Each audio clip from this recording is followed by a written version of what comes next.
I was talking to a couple of buddies of mine, investors, and also some real estate agents that I work with, and also families, that are out buying a house today. And it all comes to the same conclusion. Every conversation that I had, some concern still with housing affordability. And, you look at our interest rates today, they did come down. A lot of people looking for financing. That does help. It did soften the blow. But you still have average homes out there right now. Median price home in Las Vegas is 489,000, and the mortgage payment on that is about 35 to $3,600 if you add in taxes, insurance, HOA. That's a big nut. That's a big nut to take on. You better be making household income 100 to $130,000 a month to live comfortably. So that's the elephant in the room.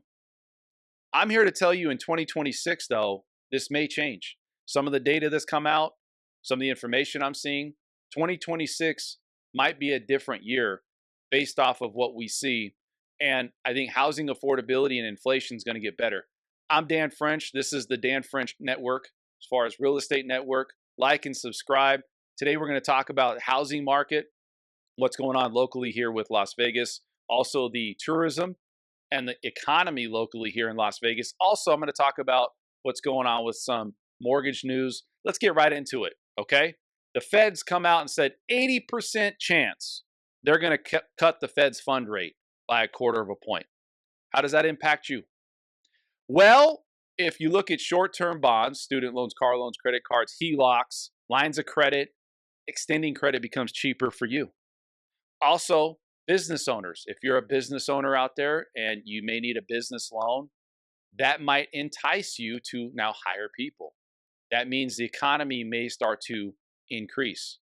And so when you look at the economy getting better and starting to see more activity, I think the Fed has confidence because inflation is starting to get to that target rate.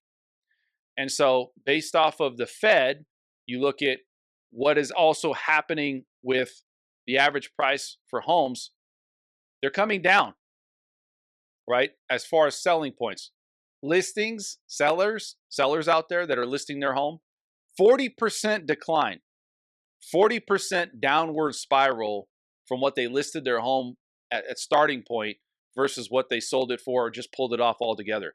I've had people that are just unrealistic, right? This is a buyer's market. We have almost 10,000 homes on the market. This is a buyer's market. And so when you look at sellers, you're going to see a huge uptick, huge amount of people listing their home. Oh, well, we're going to just wait till the new year, sellers say. Or we're going to wait to see what mortgage rates do. And we're going to relist it. It expired, right? Maybe their listing expired. But I'm here to tell you, 40% tells me the market is telling you that you're overpriced or there's something wrong with your home. And here's a good look at this. If you listed your home for 30, 60, 90 days, let's say 30 days and you never had an offer. If you listed it for 30 days and never received one offer, it's overpriced or there's something wrong with your home. And if you don't fix it, you don't find the right realtor or you don't understand why it's not being sold, you're wasting your time. You need the right comps. You need to really have all the data. You need to make sure you get the right pictures. You really need to have a game plan together to sell in this market. This is not 2021 and 2022 where you list your home and everybody's just going to say, whatever you want. Whatever it is. I don't even need to look at it.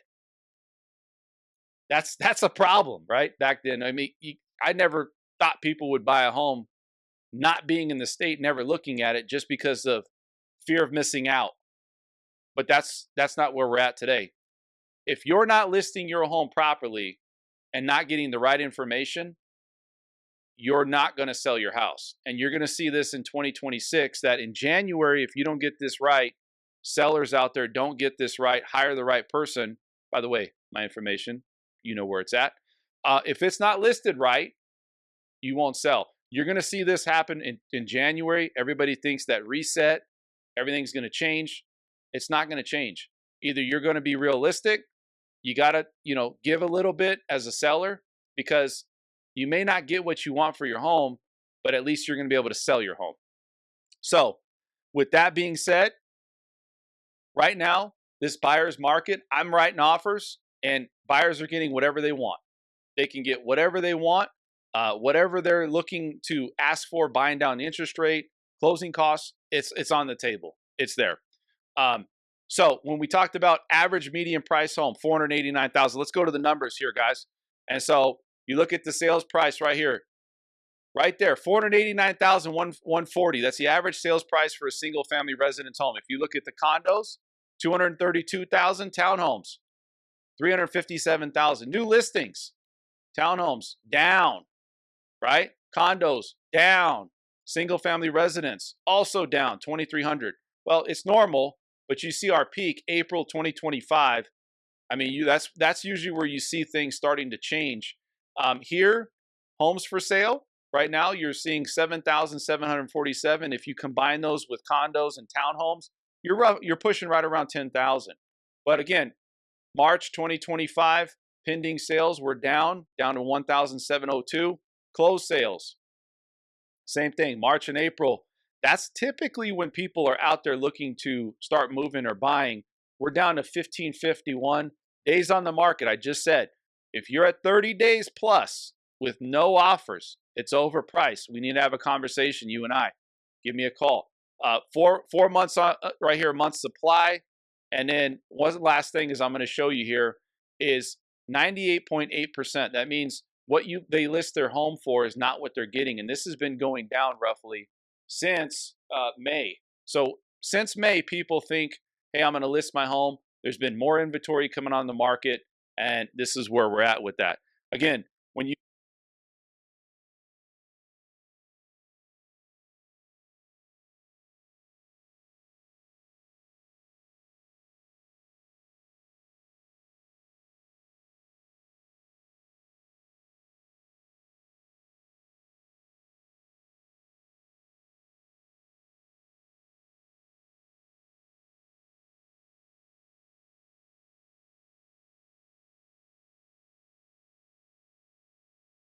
hey, I want to work with your buyer. What can we do? Constantly selling agents are constantly contacting me going, what did they like? What did they not like?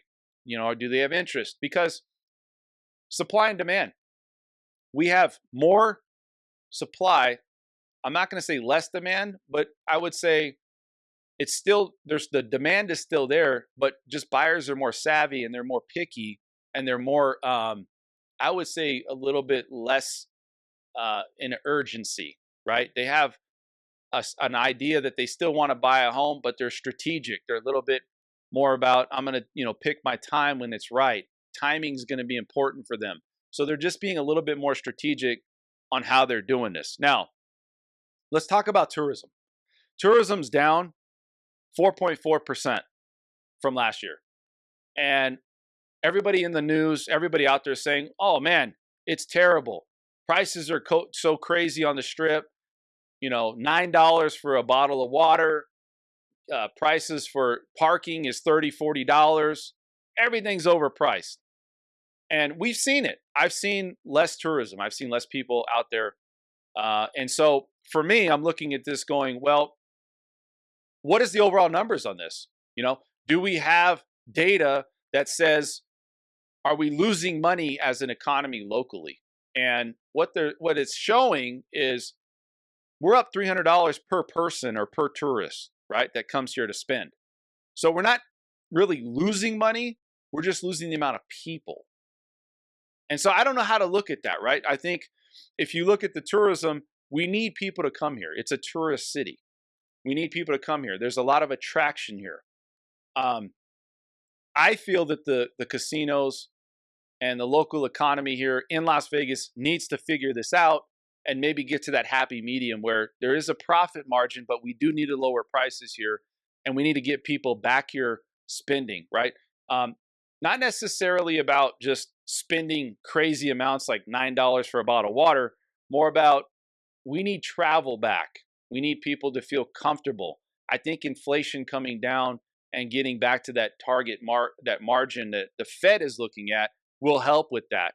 But you look at hotel occupancy, obviously that's down. That's slipped a lot. And then you look at conventions, 18.7% down over the last few months.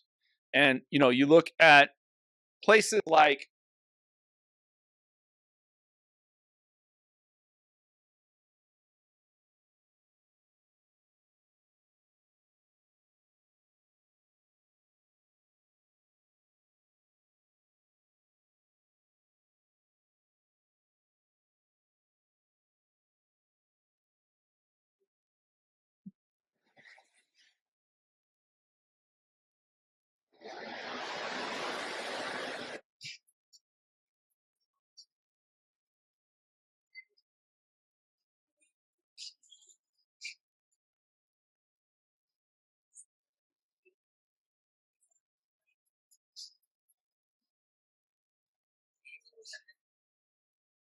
it's still going, but I've seen it really good, right? Where there's a lot of people, you can't even move.